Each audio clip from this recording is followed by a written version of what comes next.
Millions of Turks are heading to the polls this Sunday to elect their mayors and local administrators.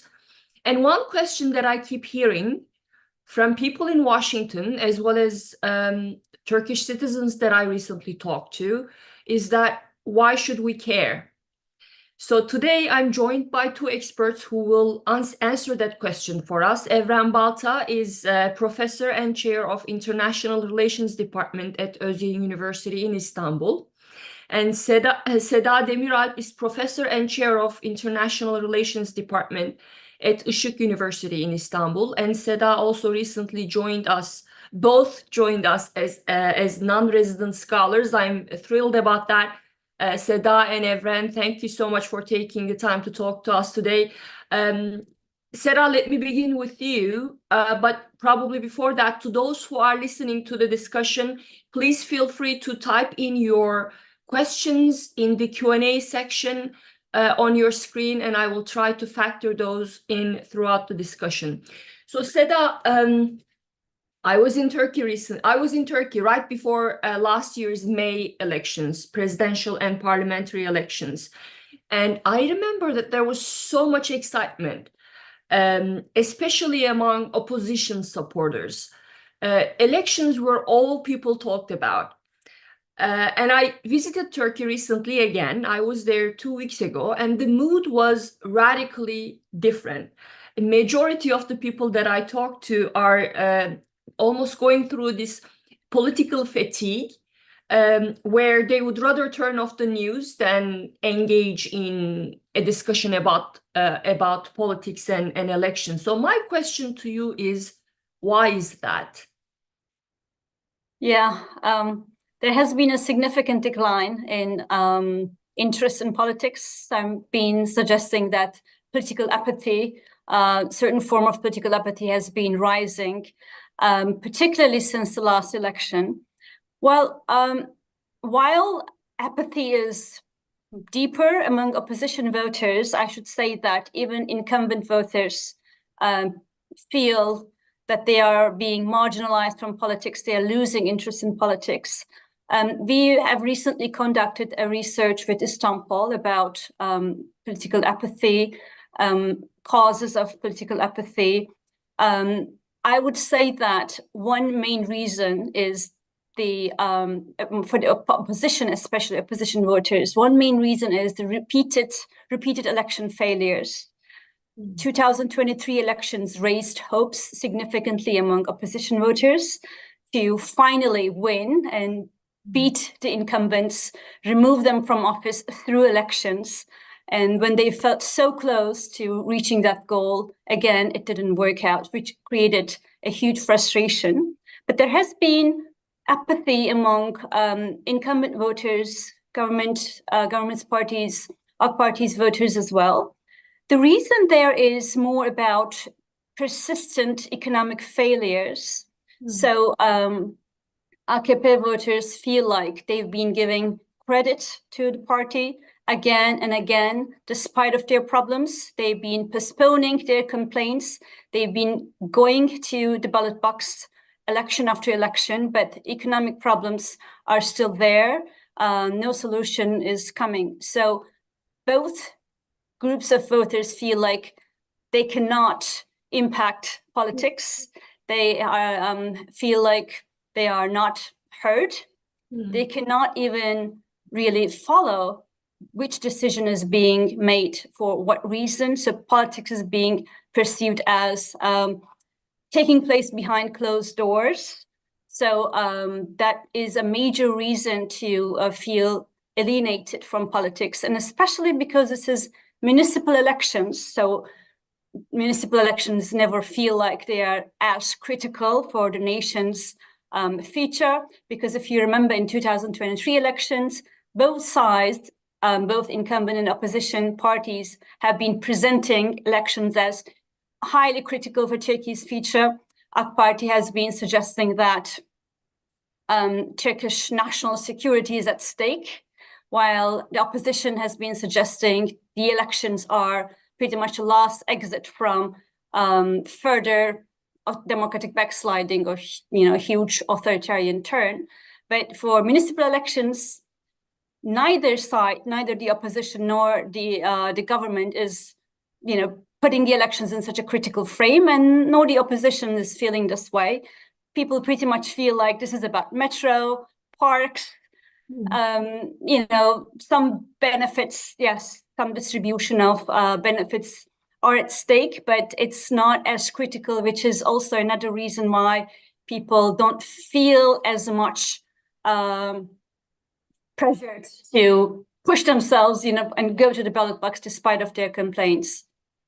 Although I have been absolutely right, that's what I gathered from my latest visit to Turkey. But also, I think, especially in Istanbul, it seems like that is changing because Erdogan is now in the picture, as if he's the one on the ballot box. So he is intervening in the electoral process so often and attacking the incumbent CHP Mayor Ekrem İmamoğlu on a daily basis almost, that it sounds like this is turning into a referendum on Erdogan, which I personally believe it is a bad strategy for Erdogan, right? Because Istanbul is a town where you have this large middle upper urban class that is known to be opposed to Erdogan. So I wonder what your take on that, and whether maybe Erdogan does not have great advisors around him. Yeah, I mean, Erdogan has a hard time to stay out of local politics, but still, if you think about, like, compared to past elections, still his involvement is more limited compared to 2019, and definitely less polarizing compared to 2023 and 2019.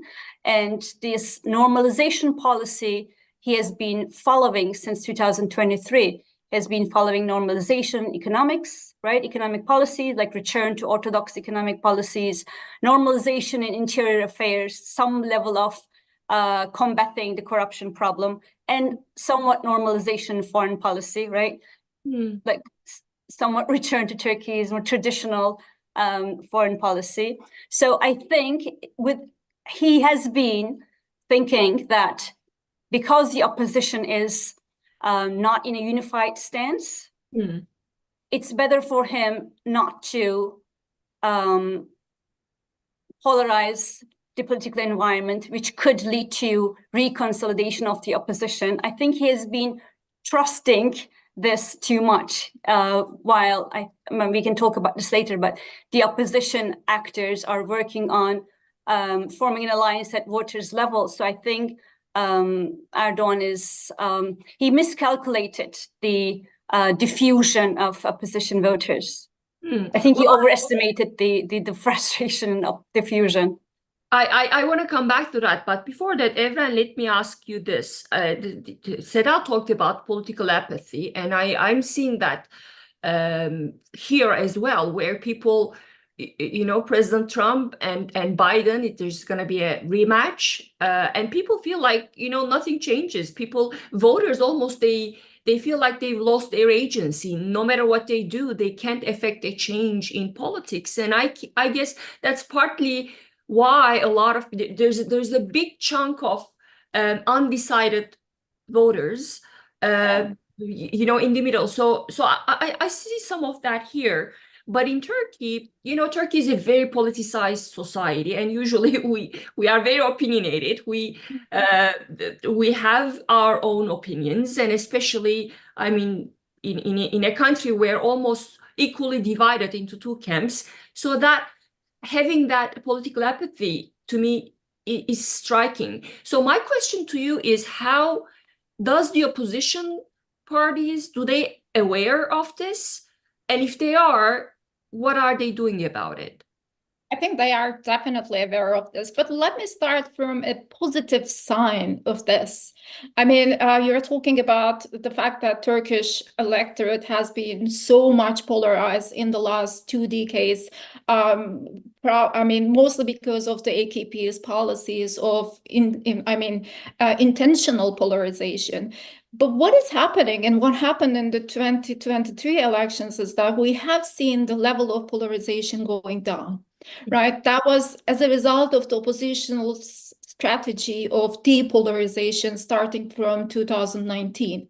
And polarization in Turkey is one of the motivations of the oppositional electorate. So this can open up a political space for the opposition in the future, if not immediately. I mean, right now we do see that the decreasing levels of polarization as apathy, but in the future, this may be evolved into something more, how to say, productive for the opposition, or creating a sort of new alignment, cleavages within Turkish society, different than what dominated Turkish politics, which is like seculars versus conservatives.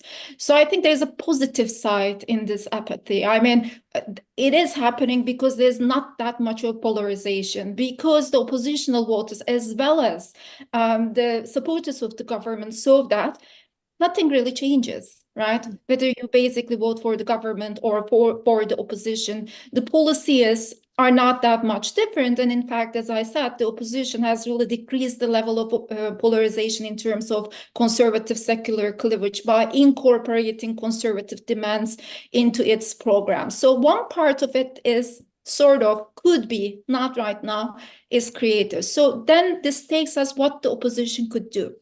This is something that we have been talking for so long, right? One thing that you mentioned, which is happening elsewhere as well in the United States, in Europe, all the citizens right now globally feeling disempowered and alienated from politics. So in order to transform that, you need more grassroots level politicization. You need to re-identify the cleavages. There needs to be, you know, a space for the ordinary citizens to participate in politics. This is a general problem, not a problem that is actually happening here. But I think for all the political parties, this is an issue that they should address. But in fact, they don't want to address this. Because there's a huge comfort zone for every political party, every mainstream political party. They want to keep their positions intact, their municipalities for the opposition parties that they already won or gonna win. And for the government, keeping the power intact is what matters. Maybe I should stop here, but I think one important thing about Turkish elections is that we are very tired of electioneering mode. Turkey has been on electioneering mode for 10 years. Every single year we have critical elections. And finally, I guess, everyone realized that this is not a critical election. This is an election like the others. It is important. But it is important to raise your voice, to share your concerns, to support the candidates that has the ability to change something. It's not going to happen. We will talk about that. We can unpack that. And I do think that it's critical as all the other elections. But as I said, this is not going to be the end. We'll see more elections coming up. Well, what you said, Evren, is really interesting. I mean, the level of polarization in the country has been coming down, and that should actually work in the opposition's favor, right? Because one of the things that populist leaders like Erdogan thrive on is that polarization. So you would think, okay, that's great. If there's less polarization, then there is less room. People are less appealed to this populist rhetoric. But in fact, that level of polarization, it turns out, if I understand what you're saying correctly, is also something that mobilizes the opposition's base as well. So that's why it will be interesting to see the voter turnout this Sunday, because historically, voter turnout in Turkey is has been very high, and I wonder how that's going to translate on Sunday. Seda, you talk a lot about voter behavior. That's your main area is, and how politics has been stripped of its policy content, and how politics has come down to politicians' performative self-representation almost, right? And I find that very upsetting, because then this is a world where facts don't matter, right? President Erdogan, for example, he's probably one of the wealthiest, one of the strongest leaders in the world, who's been in charge for over 2 decades now, and yet he still presents himself as the victim, right? He's still an outsider. He's a common man. That's his narrative, and enough people believe him. So what drives voters' behavior? Why do people keep voting for him despite the huge problems, and particularly the economic problems that are he's making? Very interesting questions. Well, one thing is voters are becoming more and more emotional. Emotional voting has been on rise throughout the world, but particularly in countries where we see these populist leaders rising. Our attention span is declining. There is bombardment of information. We feel like spending time on cleansing information, differentiating facts from lie is just becoming too costly. We look for leaders to give us short answers to complicated problems. We like to focus on short-term interests of ours rather than long-term interests of the larger society. So this is all motivating us towards populist leaders as well, but especially strongman figures, which goes with our feeling of weakness. So you said so many poor or impoverished, disempowered people feel connected to Erdogan, and they see him as a representative, even though he is really not like them, in terms of power and everything. But that's a very good point. It's exactly the situation. The more powerless voters feel, the more they turn towards leaders who look strong, capable, stronger than institutions, because they usually, when you're disempowered, you feel like institutions don't work for you, but they work for the elites. So some leaders who can bypass those institutions, also internationally, fight those strong international actors and make you proud, right? So all of that makes us pay less attention on content, use more our emotions, rely more on our emotions rather than logic. And so we see that in local elections too. People talk a lot less about what candidates promise to do, and they talk a lot more on how they talk, how quick they are in responding to offensive comments, how they walk, how they dress, how they roll up their sleeves and look so ready to fight, and tone of voice, their jokes, right? Their pictures with children, how they hold children. You see a lot of videos comparing the way leaders pick up children, and people making several comments on those, while when you ask them about how they feel about programs and promises, like I said, very little interest. Part of it is because really there's little difference in these promises. Even candidates themselves, it doesn't look like they spend a lot of time trying to differentiate themselves from each other through their programs and discourses and promises. It's really more about drama and performance. With performance, I mean really like state performance rather than past political performance. So that also is related with apathy. Apathy isn't just about feeling like you don't want to go vote. It's more about getting superficial in your interest. Like you pay less interest in politics, meaning your interests are getting more superficial. So you are more attracted to drama. And like you said, performative side of politics, people do follow gossips about leaders, their family life, their lifestyle, like how many hours they sleep, and their tips about work-life balance and stuff like that.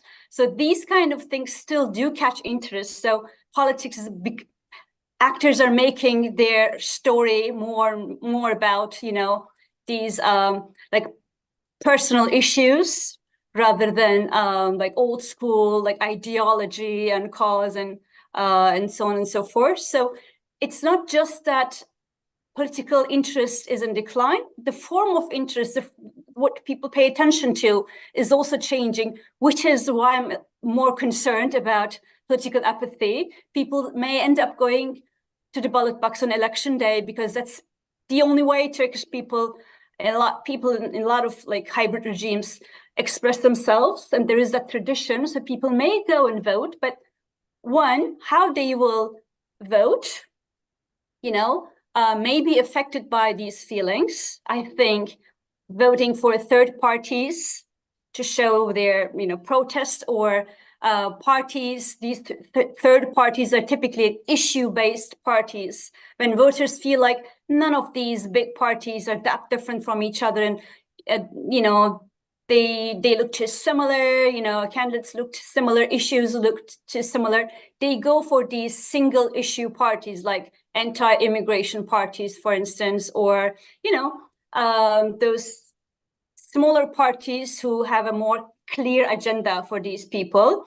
Or, like I said, because interest is getting more superficial, they may end up voting for someone just because he or she looks tough, strong, and masculine often, which is associated with power in a lot of countries like Turkey. So if it was just about like penalizing failed political parties and turn towards new beginnings, which can also come, we can live with that and we can embrace that. But I'm just worried about this political interest getting shallower and more performance oriented. So may I chip into that? I mean, just say a couple of words. I mean, the first part of your question was about why people still keep voting for Erdogan. I think one part of it is what Seda just said about performance and charismatic leadership and this and that. But the second part is about negative partisanship. And we do know that not just from Turkey, and it's not just for the political parties, but for the leaders as well. You do vote for the leader, you do not vote for the leader that you like. Basically, you vote for the leader that you like more than the other alternative. So I think alternatives matter. And this is what happened in the 2023 elections. I mean, people might have not voted for Erdogan if there was a viable candidate who they thought that they could like more. So, I mean, we should really think about, İmamoğlu's candidacy and Istanbul elections in this framework, I think. I mean, he's one of the leaders that have less levels of negative partisanship within the electorate, and he already won twice against Erdogan. So that is, an important, dynamic in Turkish elections. No, that's very important, Evren, that concept of negative partisanship. Again, coming back to the United States here, voters are not crazy about either candidate. You have Biden, many people think that he's way too old. And you have Trump, a lot of people think that he's crazy. So they're not crazy about any of them. And yet there's no alternative. So when it comes to making a decision, it comes down to whom I like, I dislike less, I guess. So that is a very important point. And going back to what Seda was saying, and any of you can answer this question. Seda said that voters are paying less attention to content, and they rely, when they're making their decisions, they are relying more on their emotions, not on logic. But there is one area where you cannot really afford to be emotional, right? You have to be logical, and that is economy. There has been, for a long time, there has been this consensus in the political science literature that when it comes to voting behavior, economy tops voter concerns. So it's the main driver. But in the world you just described, Seda, it sounds like voters may not want to punish the leader that they love and support for their economic troubles, which, I mean, even if those troubles are caused by that leader's policies. So I guess it also goes back to what Evren just said, this negative partisanship. Yeah, the people might think that, yes, we are in this situation because of Erdogan's policies, and yet I don't see a better alternative, right? Yeah, well, I do agree with you, definitely. Economy matters, pragmatic interest matters. When economic interests and emotional preferences overlap, no problem. And Erdogan has been making sure he was delivering to both. You know, he has been presenting himself as like a potential, like a lover. You know, he has been talking about love, passionate love between himself and the voters, and he has been using his emotional appeal a lot. But at the same time, he has been delivering to people's economic interests as well, especially his key voters like low-income groups and upper income, small upper income groups like cronies, for instance, while, for instance, middle-class interests were rather left out, ignored, because middle-class voters were not typical constituencies of AK Party. In 2023 elections, that was interesting, actually. It was really like a dilemma between economic interests and emotional preferences when Erdogan framed elections to be about one, national security, and two, loyalty. And it was time for voters to show their loyalty to him. I think some of populist policies pursued near elections, like raising the minimum wage and distribution of some benefits, not too much because there wasn't much left. Populist policies, populist economic policies, I think, are coming to an end. We're able to harness some of the interests of these voters. So I think the answer is yes and no. I mean, both matter, but those economic complaints did not disappear. And I think they are coming back to the picture this time, especially because, especially in Istanbul and Ankara, where middle-class voters are bigger, and they are those who are most disadvantaged by Erdogan's policies in the past. So I think, even though this is local elections and economic complaints may lead to defections from the AK Party, maybe not as much as like AK Party voters going and voting for CHP candidates, maybe a little bit, but mostly for instance, Yeniden Refah Partisi, right? So I think emotional appeal and economic interests both matter. When they conflict, this is when things become more interesting. 2023 was an example, and 2024 is even more, because now opposition actors are also emotionally appealing to most voters, unlike in 2023. That's very important, and I want to pose that question to Evren, but go ahead. Yes, Evren. I was going to add again, Chip, and a couple of points to what Seda already said. The first one is that, I mean, I do agree with Seda that it's both rational and emotional, but when they are even rational, what they do consider is not their current economic situation. This is a study that we did together with Seda, in fact, before the 2023 elections. And what was important in that study, what we found important in that study, is that it's basically future expectations. And when it comes to future expectations, they do ask who is going to solve this problem, not who creates this problem, but who is more capable in solving this problem. And second, in that study, what we found is also that this fact that when vulnerability increases, these voters, for example, in earthquake zones, or in minimum wage earners. When vulnerability of the voter increases, they basically go and vote for the incumbent because they fear of instability. So that's another important factor, I think. And also one difference between 2020-23 elections and today, last year, government has more capacity to redistribute to the minimum wage earners, to the pension holders, and this and that. But right now, even today, President Erdogan said that he's not going to increase the pensions, right? And the 30% of the electorate in Istanbul, it's a huge number, are pension holders, and they are going to play a huge critical role. I mean, this didn't happen, and President Erdogan really redistributed to the minimum wage earners and this and that last year, and he doesn't have that instrument anymore because of the huge economic crisis, and that's definitely going to shape the electoral outcome.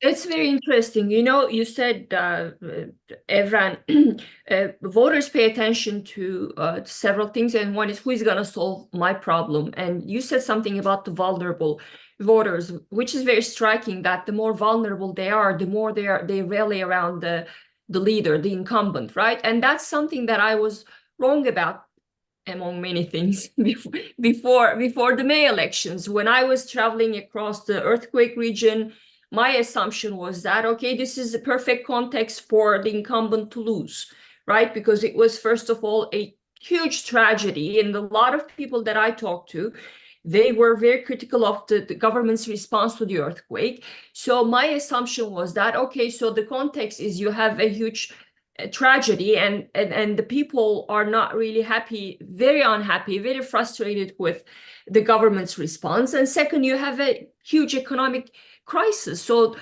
put them together, and that will translate into an election loss for Erdogan. But obviously what I ignored was their actual psychology, because then after I went back after the May elections and talked to some people in the earthquake zone, there was this one gentleman who said, I've always voted for the CHP in my entire life.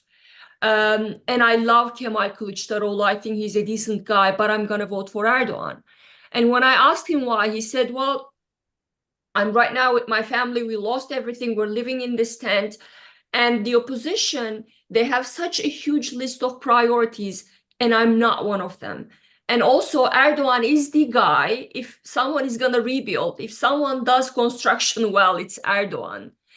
And they were really worried about the sense of chaos that the opposition was projecting to the electorate. And so these vulnerable people who had just lost everything that they had, they just wanted to rally around a less chaotic leader. And also, of course, the economic part of it, Seda. I mean, I remember reading all these opinion pieces saying, you know, people in Turkey, maybe they don't care about economic problems.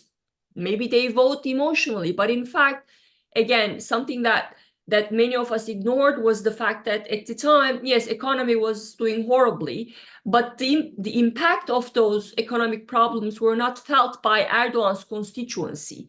They were mostly felt by middle class, and that's they already vote for the opposition. So Evren, I want to ask you this.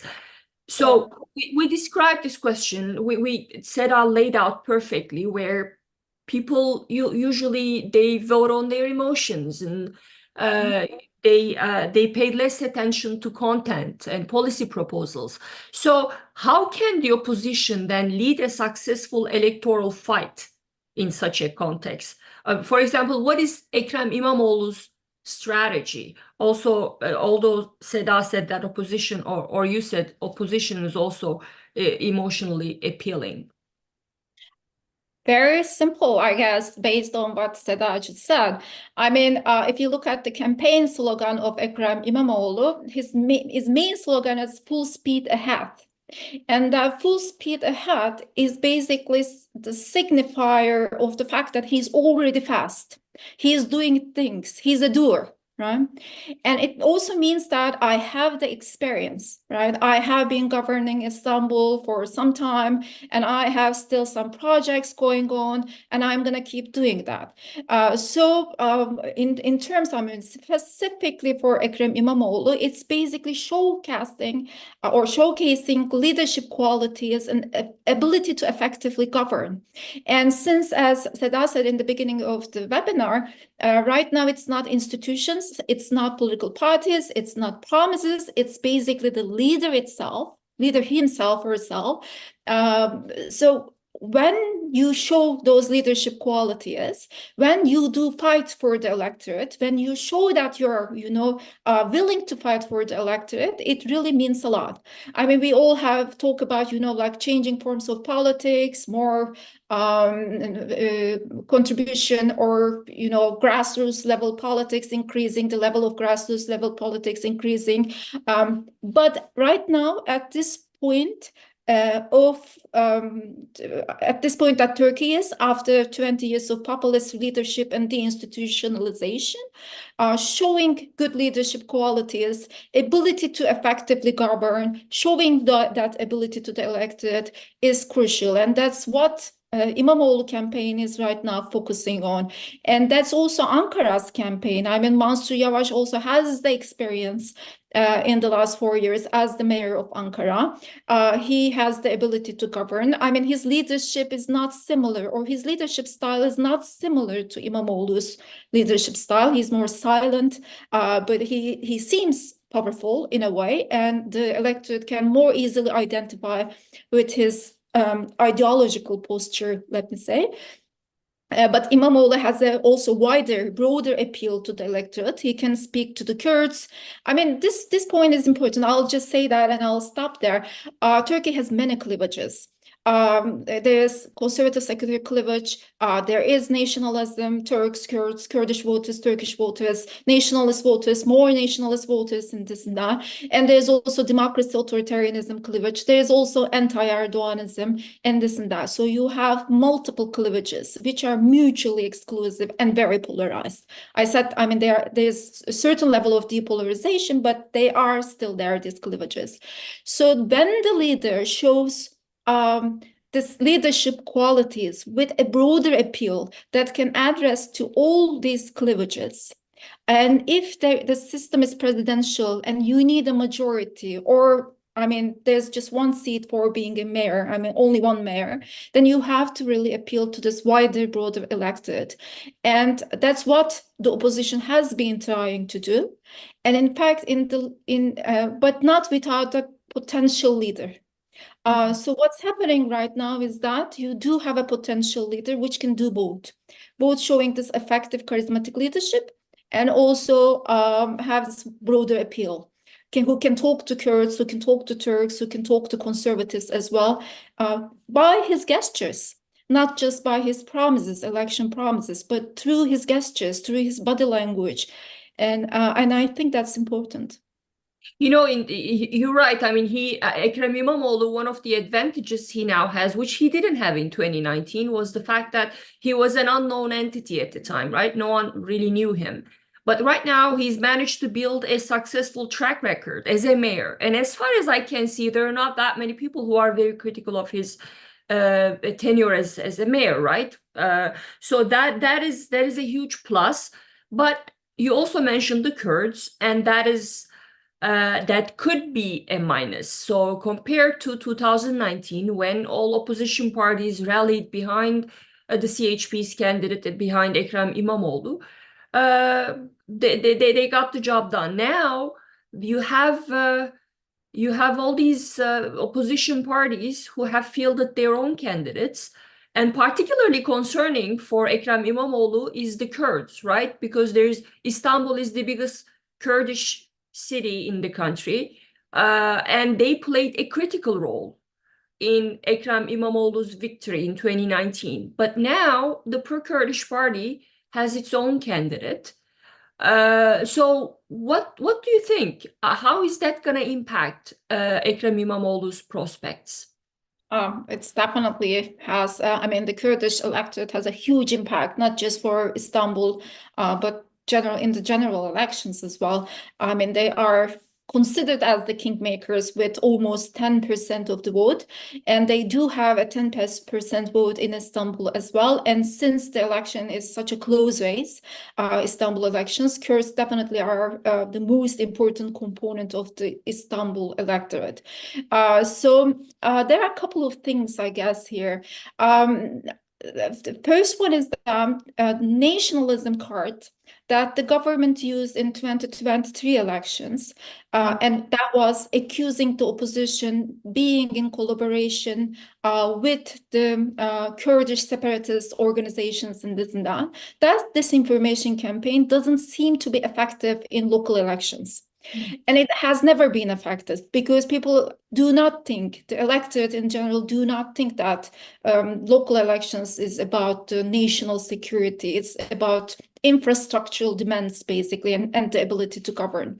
So the government didn't use this card that much, but the competition for the Kurdish votes is still going on. The candidate that the Kurds have, Meral Danış, is a very strong candidate and a very important name and a figure in the Kurdish political movement. But she doesn't appeal to as many as Kurdish voters, such as a candidate like Başak Demirtaş. I mean, her name was basically on the table, but then DEM party decided not to vote her, not to show her as their candidate. And all the polls show that right now, 50% of the Kurdish electorate may vote for Ekrem İmamoğlu.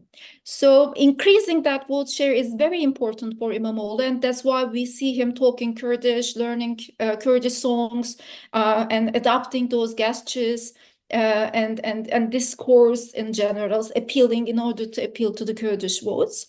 That's one. I mean, basically the competition is at the candidate level right now. Erdogan versus İmamoğlu. Erdogan was in Diyarbakır talking to Kurds yesterday, and that's mostly for Istanbul elections as well, appealing to them. The second thing is, I guess, and I'll again stop there, is about what DEM party as a political organization is gonna do or announce. So we have been waiting for that as the Turkish citizens in general, what they are gonna announce. They didn't do much. They didn't campaign a lot in Istanbul. They didn't really say that you should vote for our candidate very strongly. They didn't even say that you should vote for İmamoğlu. So it's sort of an indirect strategy of leaving the Kurdish electorate on their own judgment. So that they would be voting whoever they think would be more sort of beneficial for the future of Turkey's democracy, or for Kurds, or for Istanbul, whichever is more important for them. So they are going to be voting in line with that. But I do still think that at least half of the Kurdish electorate is going to be voting strategically and voting for Ekrem İmamoğlu. Yeah, what's notable to me is, remember the news the reports, I remember seeing these news reports saying that Selahattin Demirtaş, who is in jail, and he is the former co-chair of the pro-Kurdish party, the news reported that he was going to make an announcement. And I can only imagine that he would not really, at a time when the pro-Kurdish party has its own candidate, it wouldn't be logical for him to ask Kurds to vote for İmamoğlu, right? So, but the fact that he did not make that announcement is in many ways telling, which again, going back to your point, that he's almost leaving the Kurdish votes and saying that, it's your call, make your own decision. And I'm seeing several questions here from the audience, and I'll incorporate those, because some of the questions that you posed, I will cover those. Seda, I want to ask you about the foreign policy part of that. Turkish newspapers conveniently reported that Erdogan will be hosted at the White House in May. And the fact that, and I think it's pretty safe to assume that information was leaked by Erdogan's aides right before Sunday's vote. So my question to you is, has foreign policy foreign policy has always played an important role in Erdogan's electoral victories, but this is, again, local elections. So far, has foreign policy played a role? Well, I think I would say not too much at this point. One, because it's local elections, like you're saying. And a lot of people don't think it's a decision for Istanbul, for instance. It's a decision between Erdogan and İmamoğlu, really. It's a decision between İmamoğlu and Kurum, even if Erdogan is trying to portray this differently. So, yeah, I mean, Erdogan has been branding himself like someone who can talk to both the West and the East. He has access to the White House, also to Kremlin and elsewhere. He can talk to the West, but to the Turkish people, or sometimes even for the Muslim communities in the bigger term. So he has been taking advantage of this mediating role. We've seen in the Russia-Ukraine war, for instance. Maybe not so much in the Israel-Palestine conflict war that we've been seeing. The war in Palestine has been, I think, weakening this side of Erdogan as the defender of the Muslim people, or like the strong representative figure of Turkey and the Muslim world. So while he's vulnerable in that area, I don't think a visit to the United States can really balance that. But overall, I think, his visit to the USA, or normalization in foreign policy, like Turkey is moving closer to a more realist or rational foreign policy. Like I said before, it's part of to me, the post 2023 normalization policies. Turkish people may have some anti-Western sentiments, but a lot of surveys show that these anti-Western sentiments they come hand in hand with a desire to be closer to the West at the same time. Those negative feelings are often a result of disappointment, of rejection, rather than like normative distance. So overall, his access to the West is a positive sign. His visit to the United States. I remember in 2023, before 2023, when potential opposition candidates were discussed, people were saying, for instance, can you imagine Kılıçdaroğlu, speaking, standing tough and rough in front of a U.S. president, for instance, or when other opposition candidates were discussed, for instance, Mansur Yavaş, when Mansur Yavaş's potential candidacy was discussed, a lot of people thought, well, within Turkey's boundaries, he looks like a fine leader, but internationally, he doesn't have the tough, strong, even like fighty look that Erdogan had. So it's a plus sign, but I don't think it's such a big deal in the upcoming elections.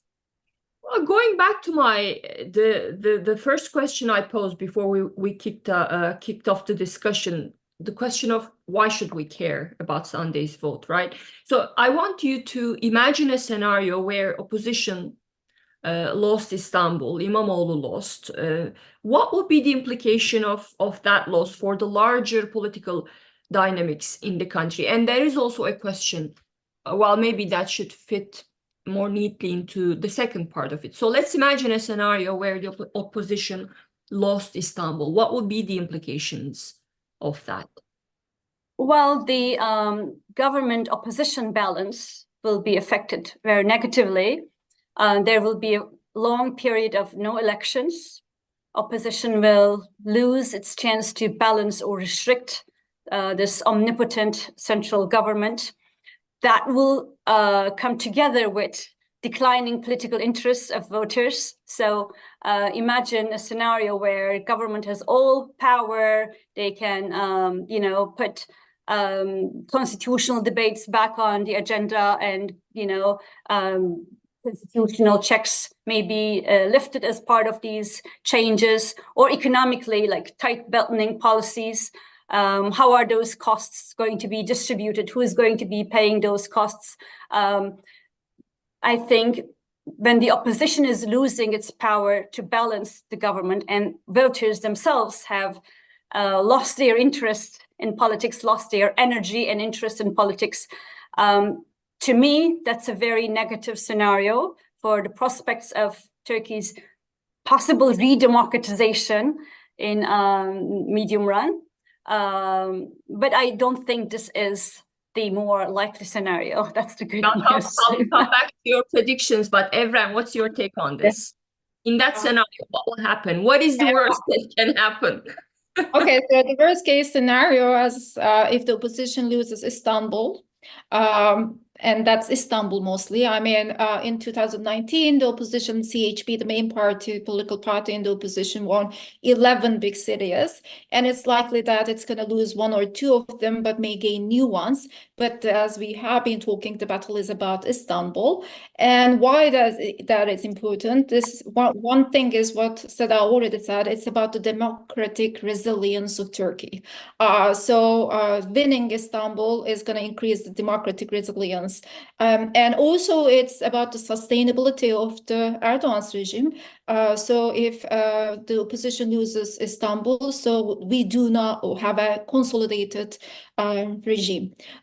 It already got consolidated even more in 2023 elections. So what we are talking about, the consolidation process and democratic resilience. And that is, I think, in and for itself, very important. But for İmamoğlu, if you focus on İmamoğlu's lose or win case scenario, it's basically being the mayor enhances his visibility. Being the mayor is creating, like linkages both domestically and internationally. It shows it proves further his capacity to govern. And at the end, you have a potential oppositional leader who is gonna basically running against Erdogan in 4 years. President Erdogan in 4 years. If you don't have that, then the whole scenario of who's going to be the potential leader in the next elections is changing, and that's going to increase definitely within political party competition for leadership. And we will see a lot of competition really within the political parties, specifically on the opposition. But if İmamoğlu wins, he'll be the potential natural leader of the opposition, and that question will be resolved, which is important, I guess. Can I add one? Yeah, I'm sure. sorry.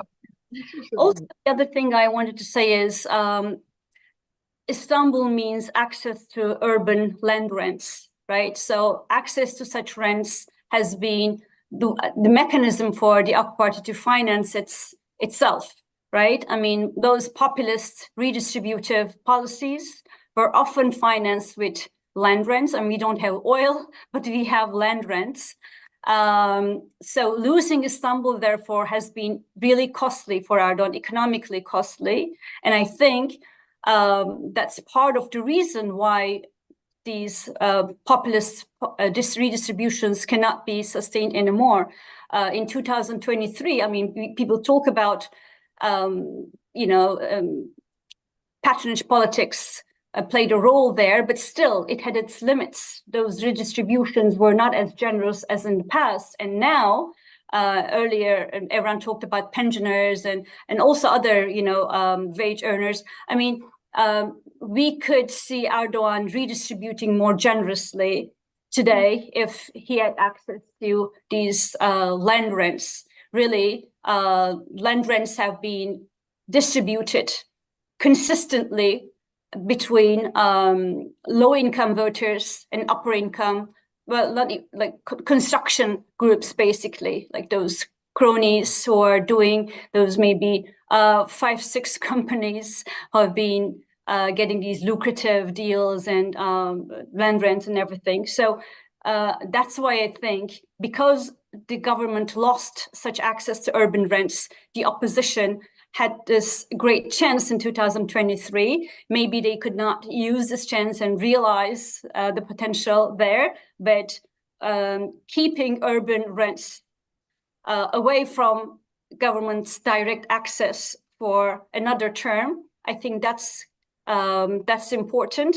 Having access back to such rents will be a huge factor in Erdogan's reconsolidation of himself. Yeah, that's exactly right. That's I agree with that, and I think that's also an answer. I know I'm just looking at the names of the people who are listening to us, and there are some who have made the argument that, you know, move on. Turkish elections, local elections, they won't matter. It's not going to do anything for the opposition or for Erdogan. So we'll continue business as usual. And I remember reading that opinion piece and disagreeing with it. And particularly, I mean, what you said, Seda and Evren previously, this consolidation of power, especially if Istanbul is lost, is going to really speed things up in many ways. And in that scenario, there's a question from the audience. So would imagine Ekrem İmamoğlu won Istanbul. What would be Erdogan's reaction given there are legal proceedings against him, right? You're asking me or? Any, both of you, whoever wants to weigh in on. Well, my quick answer would be, I think at this point, Erdogan will have to finally recognize him. Just recently, he started to pronounce his name. He would avoid pronouncing his name for all these years. I think more will come if İmamoğlu wins one more time. Would he use the courts to block him, to stop him, you think? I don't think so. I mean, I personally don't think so. I don't think so either. I mean, I cannot say definitely that he's not going to use the courts, but this is a regime that is definitely, you know, based on electoral legitimacy. And that electoral legitimacy is basically only in the centers and central districts. It's not applied to the Kurdish provinces, but the generation of legitimacy is very, you know, like is really dependent on this, on winning elections. And right, using courts against İmamoğlu could be costly for Erdogan's regime, could mobilize the oppositional voters even more, could depolarize the society and this and that. But I cannot say definitely that he's not going to use the courts. He may, but not soon, not right after İmamoğlu wins the elections. There is another question from the audience that says, if the opposition loses big cities, do you expect a pushback, a popular protests against Erdogan?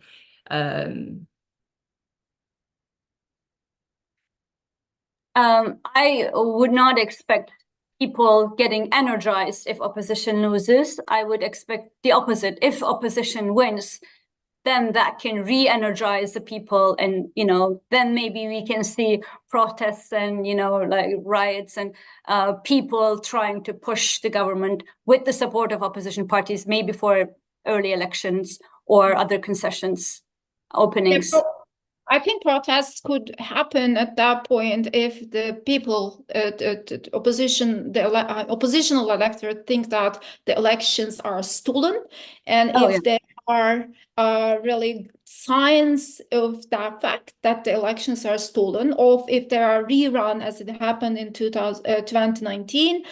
So those cases could really mobilize oppositional voters, oppositional electors. But other than that, if the elections are not, you know, like stolen in a way that the opposition believes in that they're stolen.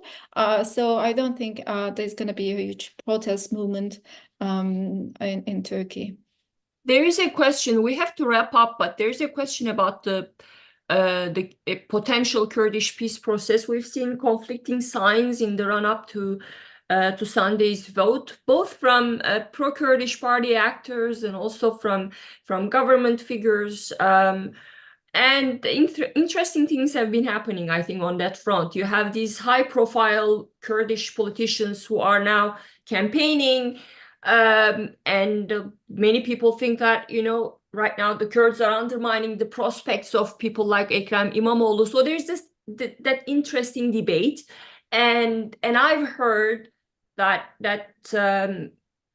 I think, I don't remember which podcast that was, but a Kurdish political actor saying that after the elections,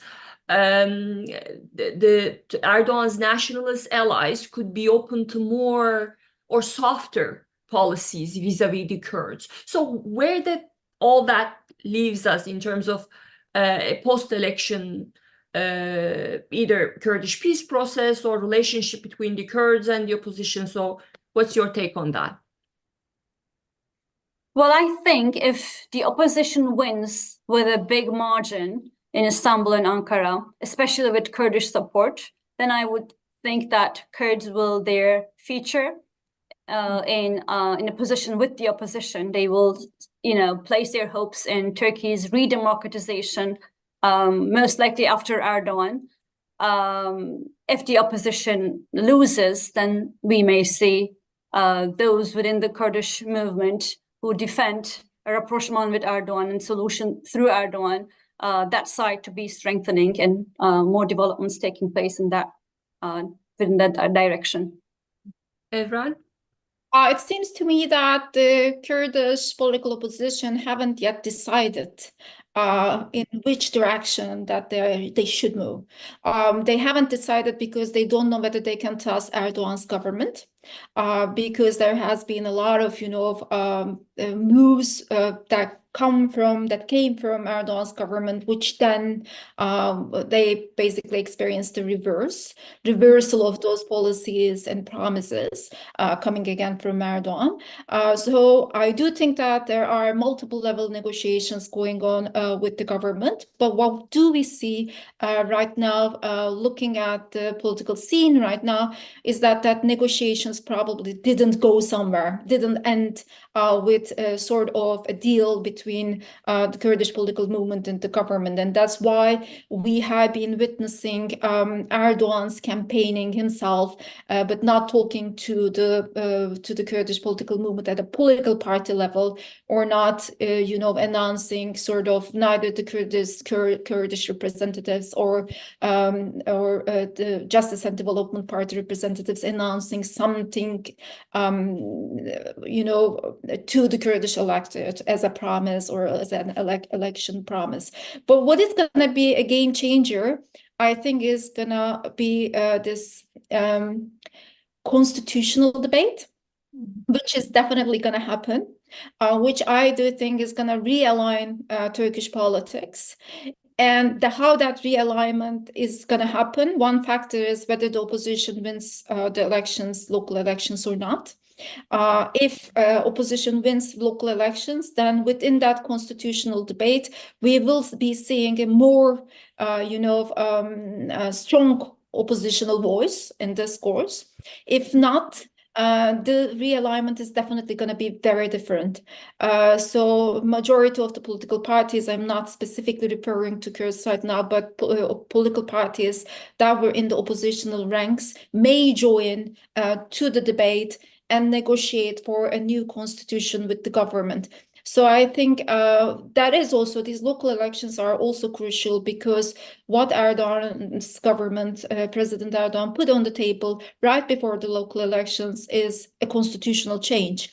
And that is going to be very crucial for the Turkey's next century, I guess. The very important points. And lastly, very briefly, please, and this is the most fun part of the discussion. So let's hear your predictions for Sunday.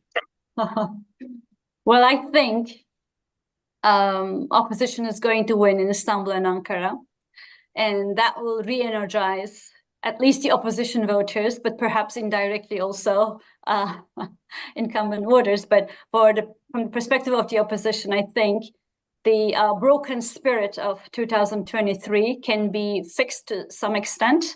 New leaderships may emerge. Maybe we can see a competition emerging between İmamoğlu and Yavaş, depending on who won with a bigger majority for 2028. And I think those constitutional debates will be postponed for some future. And the government has to take into account opposition gaining its power despite the 2023 elections, and maybe consider some openings. That's my prediction. Evren? I think, one part of it, I already said. Out of the 11 major cities, CHP is going to lose one or two. They're definitely going to lose Hatay, one of the cities that is really affected very badly by the earthquake. It's an earthquake zone, so they're going to lose that. And it's symbolically, I think it's very important. And I do think that Ankara, Mansur Yavaş is definitely going to win with a huge difference, 15%, 20%. Well, for Istanbul, I really want to be hopeful, but yoğurt üfleyerek yemek. But I am now very cautious. And I do think that İmamoğlu seems in the polls that he is basically ahead of Murat Kurum. He's winning, but still we need to have I really would like to be a bit cautious in that. But to me, in this electoral cycle, in this last election, what was very interesting is Izmir, which was the strong hold of the Republican People's Party, secular values. And Izmir has always been the strongest anti-Erdogan city of Turkey. CHP has always, gaining like 60%, 70% of the votes, both in general elections and local elections. But right now, for the first time in 20 years, the gap between the AKP, the government's candidate, and CHP is very narrow. CHP is definitely probably gonna win, but they lost 20%, almost 30% of their votes. And it, again, significantly, it is very significant. It shows depolarization at some extent, and it also shows candidate matters. Yeah. It really is about that for Hatay too. If you have the right candidate, you can win the elections. But if you don't have the right candidate, then even partisanship doesn't help you to win the elections. Well, we have to leave it there. Seda, Evren, my heartfelt thanks to you. This was a fascinating discussion. And once again, welcome on board. MEI's Turkey program rocks. Thank you. Thank you so much. Thank you. Happy to be